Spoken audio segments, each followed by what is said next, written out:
Can a modern Epiphone hold its own against a vintage Gibson? We're going to find out today using these 5 categories, starting out with tone. Okay, I just put brand new strings on both of these guitars, so the test will be even and fair. We're going to start off with the Gibson, and we're going to start with a strumming test.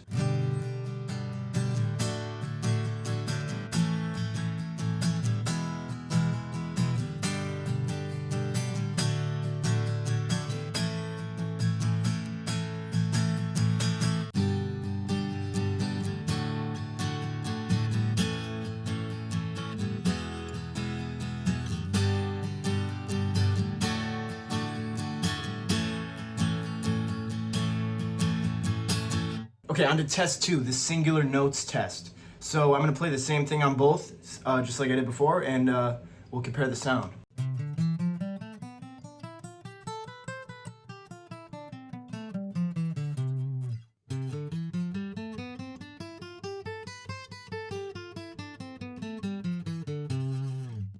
Alright, after listening back, I think I actually like the Epiphone sound more.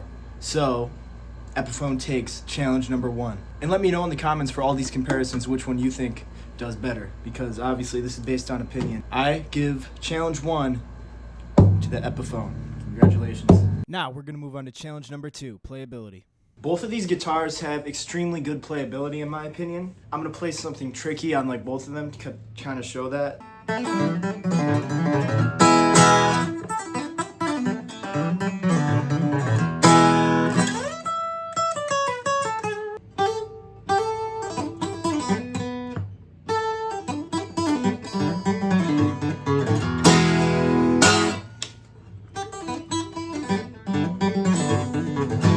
Actually, after doing that, I think it's actually easier to do on this. Honestly, these guitars are both very playable, but I think for playability, the Gibson gets a slight edge. These chords just press down so easily down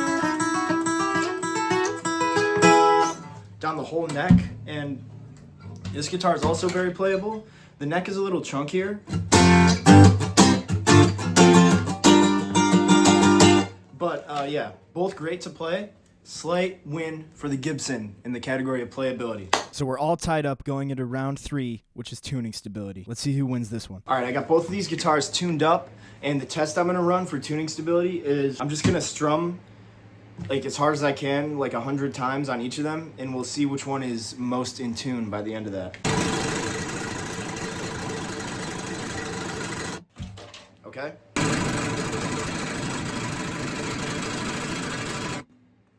Okay, test complete. Let's check on the Gibson and see if it stayed in tune. So the high E is a little flat. The B is more flat. The G is a little flat. The D is more flat. The A is even more flat. And the E is even more flat. So I'll play a chord so you can see how out of tune it is. Actually doesn't sound horrible, but pretty much every string is out of tune on that one. High E, still in tune, but a little, it's like teetering between in tune and a little flat. The B is flat, G is flat, D is still in tune, A's in tune but in a little flat, teetering, and the E is slightly flat. The Epiphone stayed in tune better in this challenge. So the Epiphone is taking a lead going into round 4, which is value. Let's see who takes this one.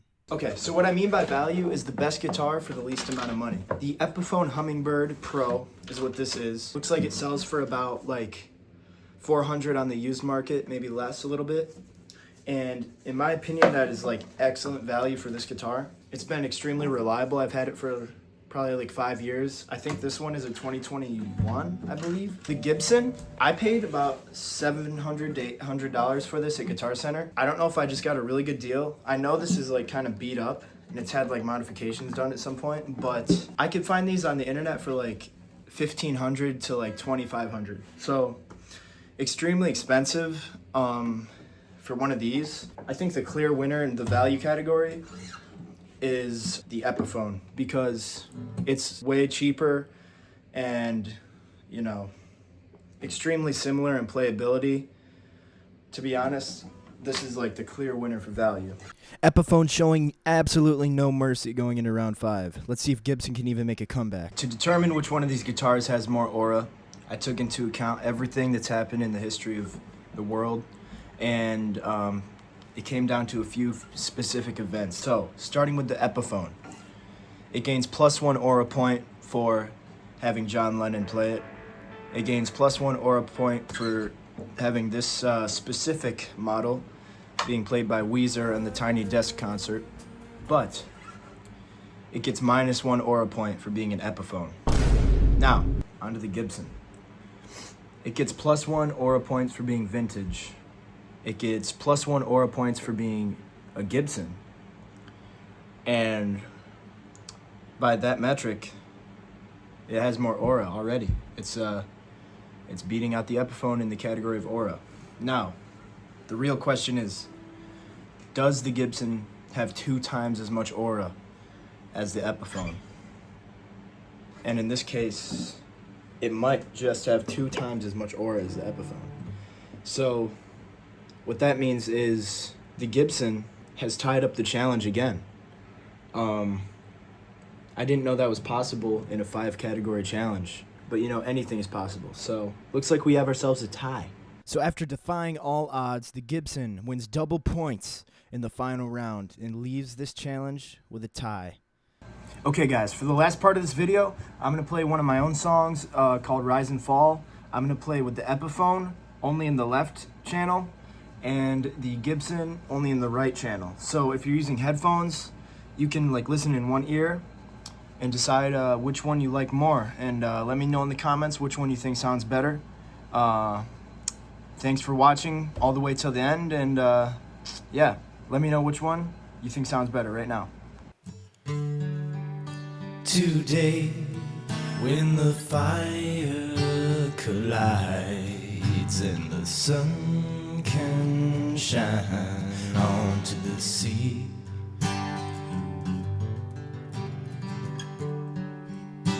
we wait as the minutes of time can roll on by into weeks, and hour after hour, day after day, the lights on the tower only stay awake, provided the power to remain.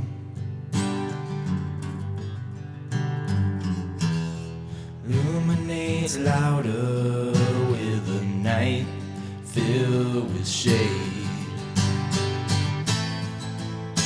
Too many will rise and fall, but hey, to each their own.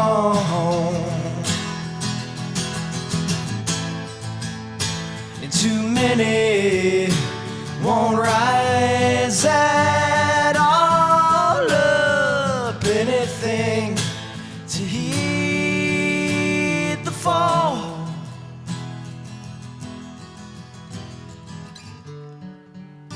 What lens should we use to view the things that are really true?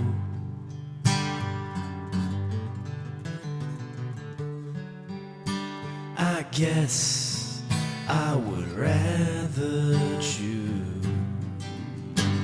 to back up and refuse,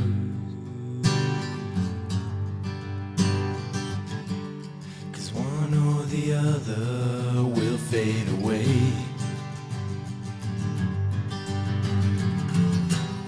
and only a coward would run today, provided the power to remain.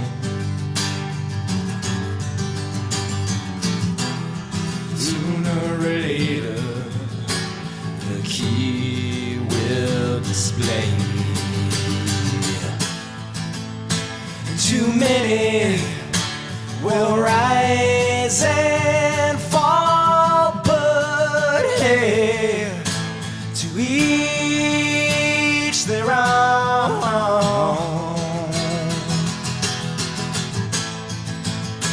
Too many won't rise at all of anything to heed the fall.